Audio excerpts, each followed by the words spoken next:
కరీంనగర్లోని సుభాష్ నగర్కు చెందిన ఐలవేణి సంపత్, రమాదేవి దంపతులు. గ్రంథాలయంలో స్వీపర్గా పనిచేస్తున్న సంపత్ మద్యానికి బానిసగా మారి తరచూ భార్యను కొట్టేవాడు. వీరికి 20 ఏళ్లు దాటిన పిల్లలు కూడా ఉన్నారు.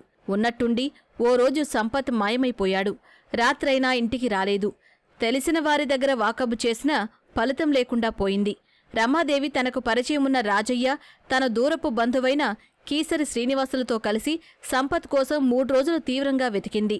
జూలై 29న రైల్వే ట్రాక్ పక్కన సంపత్ మృతదేహాన్ని గుర్తించి వెంటనే పోలీసులకు సమాచారం అందించారు. సంపత్ కుమారుడిచ్చిన ఫిర్యాదు మేరకు పోలీసులు కేసు నమోదు చేసి దర్యాప్తు చేపట్టారు. సీసీ కెమెరాల దృశ్యాలు, ఘటనా స్థలంలో దొరికిన ఆనవాళ్లను బట్టి పోలీసులు సంపత్ది హత్యగా తేల్చారు.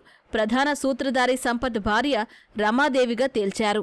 ఐలవేణి రమాదేవికి కిసాన్ నగర్కు చెందిన కర్రె రాజయ్యతో వివాహేతర సంబంధం ఉంది.